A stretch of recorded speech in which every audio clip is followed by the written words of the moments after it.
전례 없는 코로나19 팬데믹 속에서 조 바이든 미국 대통령이 오늘 취임식을 갖고 공식 임기를 시작했습니다.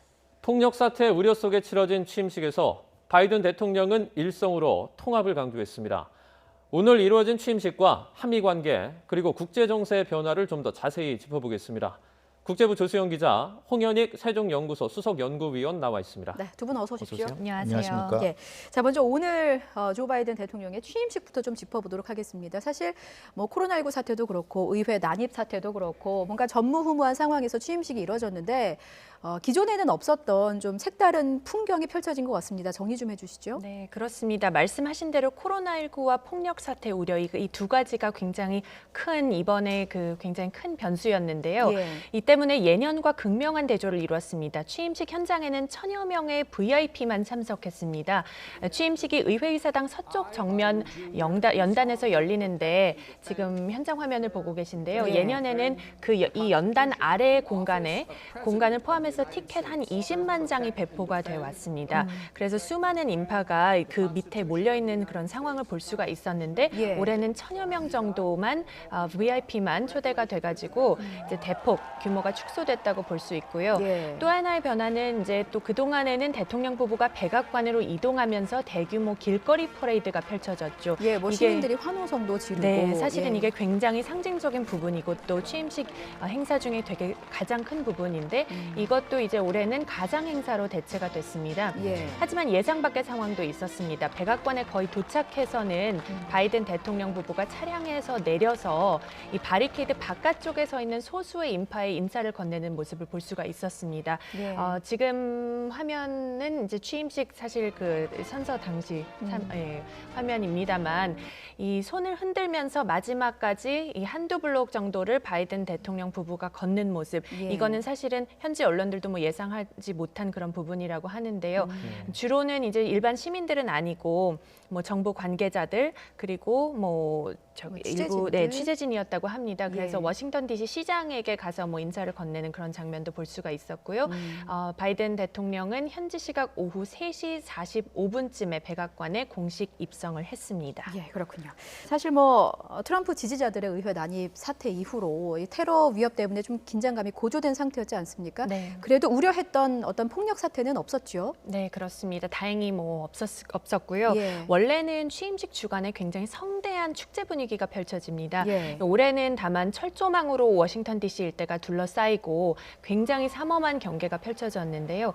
말씀하신 대로 지난 6일 의회 난입 사태 이후 제2의 폭력 사태, 특히나 이제 취임식 당일 폭력 사태가 우려됐기 때문입니다. 예. 의회 의사당과 인근 주요 도로들이 폐쇄돼서 일반인 접근이 자체가 차단이 됐기 때문에 다행히 뭐 무장 시위나 트럼프 쪽 지지자들의 이런 뭐 폭력 사태는 발생하지 않았고요. 예. 워싱턴 DC 보안이 거의 미 국방부가 허용한 역대 최대 수준으로 강화가 됐다고 합니다. 주 방위군 2만 5천 명이 배치됐고 주요 교량들도 폐쇄가 된 상태입니다. 예. 사실 역대 미국 대통령 취임식은 큰 축제의 장이지 않습니까? 예. 네. 저기 연구위원님 그동안 이제 역대 대통령들의 어떤 취임식과 비교를 했을 때 이번에 취임식 어떻게 보셨습니까? 네, 미국이 사실 이 시대의 유일한 초강대국이고 예. 네. 미국에 대해서 많은 나라들이 다 뭐 두려운 존재로 다 알고 있는데 내분으로 저렇게 분열이 되면은 그거는 아무리 강자라도 그 어려움을 겪는구나. 예. 그걸 여실히 보여줬는데요. 사실 그 취임식이라고 하는 거는 축하와 그 미래의 비전을 제시하고 기쁨으로 이렇게 가득 차야 되는데 그리고 이 축제의 마당이 돼야 되는 그 취임식이 무사히 치러졌다는 것만 해도 다행으로 생각하는 그런 미국. 예. 참 안타깝죠. 우리의 유일한 동맹국이고 세계를 주도하는 나라인데 내분이 있으면 어쩔 수가 없다. 우리한테도 많은 걸 시사하는 것 같습니다. 우리도 지금 국론이 그렇게 통합돼 있지 못하잖아요. 우리도 하루빨리 여야가 다 단합해서 이제 한 마음 한 뜻으로 모아야 되는데 너무 안타깝고 그러다 보니까 이 겨우 그 트럼프 대통령은 참석도 안 하고 예. 뭐 야유나 뭐 그런 얘기를 안 했지만 네. 자기 고별 인사에서도 그 후임자 이름도 한 번도 거명도 안 하고 예. 그리고 뭐 잘하길 바란다 그러는데 난 곧 어떤 형태로든 돌아오겠다 또 그러고. 예. 그러니까 이게 정치인으로서 절대로 하지 말아야 될 행동들을 하는 대통령이, 더구나 국가의 수반이 그러니까 예. 정말 안타까운 모습인데, 어쨌든 무사히 치러진 건 다행이고요. 예. 지금 뭐 사고가 없었던 건 다른 이유가 아니라 워싱턴에 그 갈 수 있는 거의 모든 다리를 다 봉쇄했고요. 네. 다리를 다 막아버렸어요. 예. 지하철도 일체 쓰지를 않고, 그리고 바리케이트를 3m 높이로 다 백악관에서부터 국회의사당까지 쳐가지고 예. 사람들이 아예 접근 자체가 안 됐던 거라는 거죠. 이게 보통 100만 명, 지난번 오바마 대통령 때는 100만 명이 나와서 거기가 공원처럼 이렇게 돼 있거든요. 예. 공원에서 이제 그 행진을 하면 막 그냥 환호하고 막 이런 모습인데, 근데 뭔가 자유로운 어떤 네, 전혀 미국 다른 민주주의의 분위기를 전혀 다른 느낄 수 모습이죠. 있었었죠. 그 참 안타까운 모습이 예. 미래의 비전을 제시하고 4년 동안은 이제 더 그냥 즐겁게 이제 또 가보겠구나 하는 게 아니라, 어떻게 하면 이 고통에서부터 빨리 벗어나냐, 정상으로의 복귀를 급급한 그런 미국이기 때문에 너무 안타깝습니다. 예. 네. 말씀하신 것처럼 좀 분열된 미국, 좀 엄중한 시국이기 때문에 그만큼 더 이제 신임 대통령으로서의 갖는 무게감은 좀 남달랐을 것 같습니다. 바이든 대통령이 현지 시각으로 정오쯤에 이제 취임 선서와 함께 공식 임기를 시작했거든요. 취임 연설 먼저 저희가 간략하게 좀 들어보고 오겠습니다. This is America's day. This is democracy's day. A day of history and hope, of renewal and resolve. Through a crucible for the ages, America has been tested anew, and America has risen to the challenge. The dream of justice for all will be deferred no longer. A cry for survival comes from the planet itself, a cry that can't be any more desperate or any more clear. And now, a rise of political extremism, white supremacy, domestic terrorism that we must confront and we will defeat. Today, on this January day, my whole soul is in this, bringing America together, uniting our people, uniting our nation. And I ask every American to join me in this cause. 네, 이제 바이든 대통령의 취임 첫 일성은 보신 것처럼 예상대로 통합이었습니다. 어떤 내용들이 나오는지 정리를 좀 해주시죠. 네, 바이든 대통령이 강조한 첫 번째 메시지였죠. 바로 민주주의가 승리한 역사와 희망의 날이라면서 모든 국민의 대통령이 되겠다는 일성을 내걸었습니다. 방금 들으신 대로 단결을 통해 정치적 극단주의에 맞서고 또 코로나 사태를 극복해야 한다고 강조했습니다. 코로나 사태가 지금 놓인 최우선 과제임도 강조를 했고요. 대외 정책에 관해서는 국경 너머의 사람들에게 보내는 메시지라면서 새로운 외교 정책 방향을 제시했습니다. 동맹과의 관계를 회복하고 다시 국제사회 현안에 적극적으로 관여하겠다고 밝혔는데요. 전직 트럼프 대통령의 미국 우선주의를 벗어나서 동맹 협력에 방점을 둔 외교 정책 기조라고 할 수 있겠습니다. 예, 지금 주수영 기자가 취임 연설의 주요 내용을 좀 정리를 해줬는데 위원님께서 보시기에는 어떤 점이 가장 눈에 들어오시던가요? 네, 말씀드렸다시피 정상으로의 복귀 자체가 지금 급급한 상황이고요. 4대 과제가 있는데 많은 분들이 그 코로나로 사망했는데 사망자가 40만 명. 예.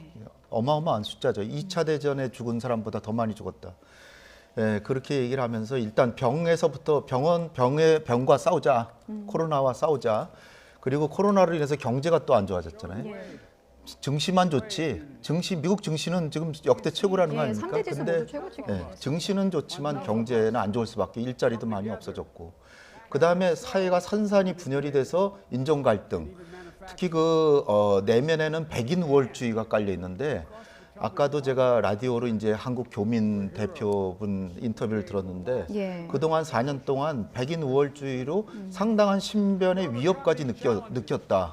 이런 얘기를 하고 있습니다. 그러니까 어떻게 보면 미국에 사는 백인 아닌 사람들은 상당히 지금 위로를 받는, 그래서 치유하고 인종 갈등을 해소하고, 그리고 백인 우월주의를 거의 테러에 준하는 거라고 이렇게 얘기를 했습니다. 예. 그러니까 미국 사회를 통합시키는 데 앞장설 거고, 마지막으로 그 미국인들이 살고 있는 환경이 지금 4년 동안 소홀히해서 이게 많이 훼손됐다. 그래서 지구 환경을 앞세우는데 앞장서겠다. 그래서 바이든 대통령이 그간의 몇 차례 연설을 통해서 기후 환경 세계 지도자회의를 하겠다고 합니다. 예. 그래서 올 봄, 늦은 봄 정도에 워싱턴에서 문재인 대통령도 가시지 않을까 이렇게 생각이 됩니다. 그래서 그만큼 지금 기후 환경 문제에도 적극 나서겠다 이렇게 하고 있어서, 그리고 무엇보다 이제 미국이 국제사회를 향해서 돌아왔다. 예, 예. 정상적인 세계를 힘이 아니라 모범을 보임으로써 세계를 주도하겠다 이렇게 얘기를 하고 있기 때문에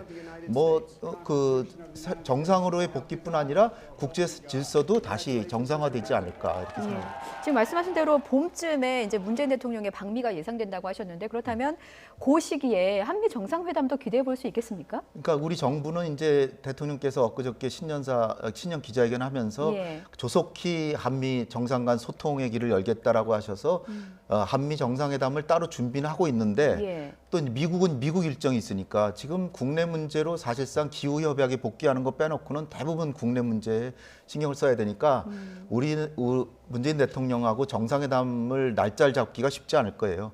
일본하고도 아마 화상회의로 정상회의 한다 그런 얘기가 있습니다. 예. 그러니까 뭐 한미 정상회담이 되면 좋겠지만 아니라면 5, 6월쯤에 워싱턴에서 세계 기후 지도자회의가 열리면 거기 문 대통령께서 가셔서 그때 특별히 그 한반도 문제를 논의하는 양자 정상회담을 하시면 좋을 것 같습니다. 예, 그렇군요. 이제 취임식을 마친 바이든 대통령이 직무를 시작을 했는데요. 이제 1호 행정명령이 이제 마스크 착용이 될 수도 있다 이런 예상이 나오기도 했습니다. 그런데 이제 조금 전에 저희가 뉴스를 진행하는 도중에 이제 행정명령이 발동이 됐다는 소식이 들어왔는데요. 네. 몇 가지만 전해드리면 이제 파리 기후협약의 복귀, 네, 그리고 연방시설에서의 마스크 착용, 네. 그리고 이제 인종 평등을 위한, 인종 간의 갈등을 이제 없애기 위한 그런 행정명령이 이제 발동이 됐다는 소식이 들어와 있습니다. 예상과는 크게 다르지가 않죠. 네, 맞습니다. 뭐 예고된 그런 행정명령들이었는데요. 예. 바이든 대통령이 현지 시각 오후 5시에 이 행정명령 발동을 시작으로 해서 공식적으로 직무에 착수했습니다. 그래서 여러 건의 서명을 했는데 방금 짚어주신 코로나 관련이 가장 이제 첫 번째였습니다. 전 예. 국가적인 마스크 착용 권고와 공공 건물에서의 마스크 착용 의무화, 이게 첫 번째였고, 네. 그 다음에 이제 파리 기후 협약과 또 세계 보건기구에 복귀하는 그 행정명령을 비롯해서 이제 10여 건이 총 오늘 서명이 됐습니다.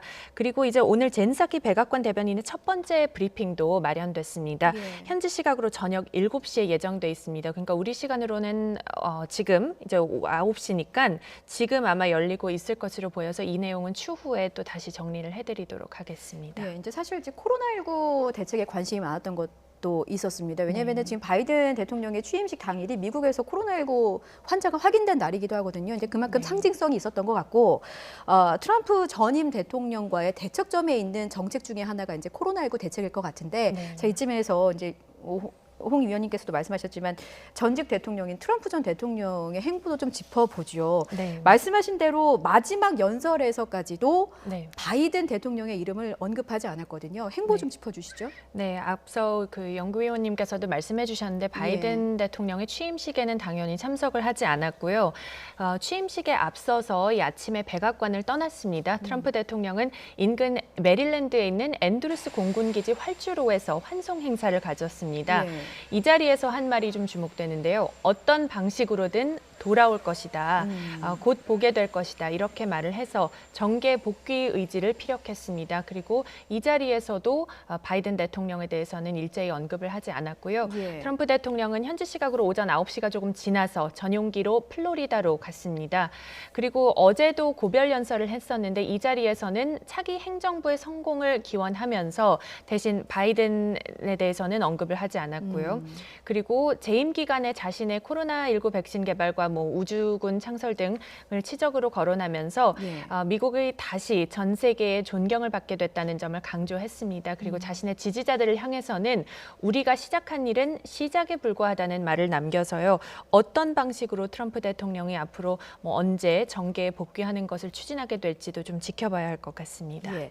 지금 말씀 중에 저희가 속보가 하나 들어왔습니다. 문재인 대통령이 바이든 신임 대통령에 대해서 취임 축하 전문을 발송했다. 이런 속보가 들어왔습니다. 주요 내용을 좀 말씀을 드리면 문재인 대통령이 가까운 시일 내에 만나서 신뢰를 다지기를 기대한다. 이렇게 청와대 대변인 강민석 대변인이 이렇게 전해왔거든요.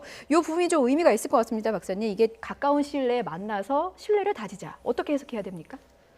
그러니까 정상회담을 하루 빨리 부속히 빨리 하자 하는 하자. 건데 예. 저게 이제 대면이 아니라 화상회의가 될 수도 있고요. 사실 지금 3월 달에 한미연합훈련이 있는데 예. 그게 이제 우리 정부로서는 전자권 전환을 위한 그 검증 훈련이기 때문에 예. 전자권 전환은 또 문재인 대통령께서 공약 사항이기도 하거든요. 임기 중에 하겠다. 근데 지금 봄에 3월에 하면서 2단계 하고 8월에 하면서 3단계 하지 않으면 사실 상당히 어려운 상황이거든요. 예. 근데 안 할 수는 없는데 또 하면 북한이 또 잔뜩 또 벼르고 있잖아요. 예. 한미연합훈련과 첨단 무기 들여오는 등 남북 정상 합의를 어기고 있다 이렇게 얘기를 했기 때문에 그래서 이제 여기에 지혜가 필요하고 뭐 한미연합훈련을 그 대통령끼리 상의하지는 않겠지만 예, 예. 중요한 것은 지금 북미 간의 이 그 핵 문제가 진전이 되려면 김정은은 딱 배수진을 지금 치고 있는 양상이기 때문에 예. 트럼프 대통령이 했던 싱가포르 정상회담에서의 김정은과의 약속, 미국의 대통령이 바뀌었지만 그 약속은 계속된다라는 메시지를 보내야 되는 거거든요. 예. 근데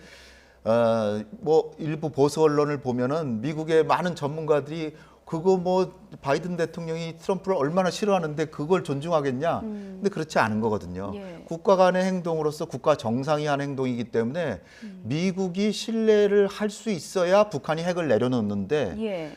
미국이 대통령 바뀔 때마다 정책이 북한과의 약속을 변화시킨다면 김정은은 자기는 죽을 때까지 한다라고 생각하는데 약속을 하겠습니까? 그러니까 이게 북한만 신뢰 없다라고 할 것이 아니라 예. 미국이 신뢰받는 나라가 되는 게 바로 북핵 문제를 해결하는 길이거든요.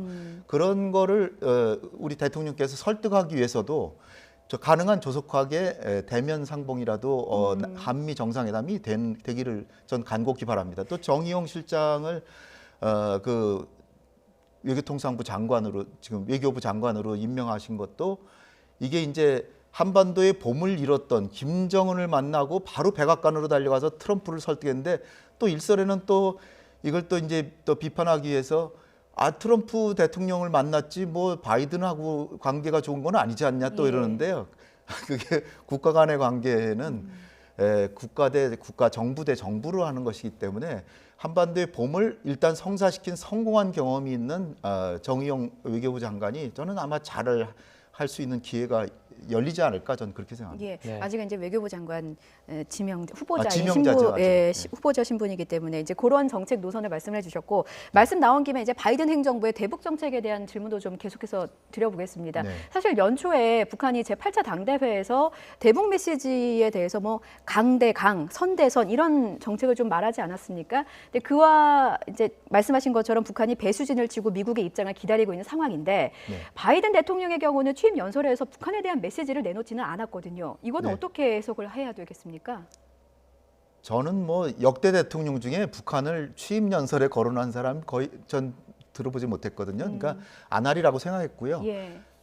그러나 이제 중국도 중국 자체를 거론하지는 않았다고 좀 아는데요. 예. 그러니까 국제사회에 돌아와서 미국이 모범적으로 국제사회를 주도하는 모습을 보이겠다. 책임 있는 강국의 모습을 보이겠다. 아까 트럼프 대통령이 뭐 우주군을 창설하는 등 국제사회에 존경을 받게 됐다 이렇게 얘기했는데 예. 그 말씀만은 정말로 정반대되는 말씀을 한 것 같아요. 트럼프 대통령 4년 동안에 미국이 전 세계에 비웃음을 샀다라고 좀 봅니다. 참 안타까운 사실이죠. 그 강대국이라고 힘을 앞세워서 이렇게 다른 나라에 압박을 가하면 예. 다른 나라 존경하는 게 아니라 비웃죠. 근데 이제 바이든 대통령은 이제 모범을 보이면서 하겠다고 하니까 예. 그러니까 제가 보기에는 이제 토니 블링컨 그 국무장관 지명자도 지금 사실 트럼프에 대한 탄핵안이 지금 과정 중에 있어요. 예. 근데 지금 100일 뒤에 그 상원으로 넘기겠다는 얘기가 지금 나오고 있어요. 예. 왜냐하면 지금 넘기면 탄핵 국면이 되니까 사실 지금 바이든 행정부가 출범했는데 장관들 인준이 안 끝났어요. 예. 장관들이 지금 아직 한 명도 지명만 됐죠. 예, 예. 그러니까 그 청문회를 어저께 했는데 겨우 그 취임식 하루 전에 청문회를 했는데 예. 거기서 나온 얘기가 트럼프 행정부의 그 대북 정책에 대해서 전면적인 재검토를 하겠다 이런 얘기인데요. 김정은은 완전히 배수진을 깔고 포지션을 잡았기 때문에 그러니까 자기 예. 위치를 정했기 때문에 미국도 위치를 정하는데 일단 재검토입니다. 재검토. 근데 재검토가 창의적인 안을 내놓겠다는 것은 아니기 때문에 예. 조금 두고 봐야 되는데 어느 길로 가느냐. 그 바이든 대통령이 부통령 시절에 했던 전략적 인내로 간다는 건 북한이 먼저 양보 안 하면 아무것도 안 하겠다는 거예요. 예. 근데 그런 걸 위반한 사람들이 지금 다 국무부 장관이 되고 백악관 안보보좌관이 되고 다 했거든요. 예. 그리고 뭐 아시아 짜르라 그래가지고서는 커트 캠벨 같은 사람도 백악관에서 아시아 전체 문제를 다루는 이런 분들이 다 피보트 아시아 중시 정책이나 전략적 인내를 위반했던 사람들인데 예. 그러나 그 부분으로 하면은 북한이 지금 핵을 사실상 가졌는데 그렇게는 못할 겁니다. 그러나 그 바이든이 부통령 당시에 했던 게 뭐냐면 쿠바하고 관계를 정상화하고 이란이 핵을 동결하는 조건으로 제재를 해제해 줬거든요. 예. 근데 트럼프가 이걸 뭉개버렸죠. 뭉개버렸지만 지금 다시 그거를 복원시킨다는데 북한에 대해서 만약에 전략적 인내가 아니고 이란식 방식으로 협상에 들어가면 저는 굉장히 빠른 속도로도 금년 가을 정도에는 북미 정상회담도 가능하다. 근데 과연 이란식 접근법을 쓸 것인지 예. 전략적 인내 비슷한 제재를 계속 가하면서 북한이 먼저 한 발 내려라 그러면은 김정은은 분명히 얘기한 게 먼저 한 발을 내딛지는 않겠다라고 했거든요. 예. 그러니까 사실은 책임 있는 초강대국으로서 미국이 한 발 정도만 내딛어 준다면 김정은도 속으로는 대화하길 바라기 때문에 예. 어느 쪽에 한 발을 디디냐가 매우 중요한 순간이라고 저는. 예. 그 시점이 정말 궁금합니다. 네. 예.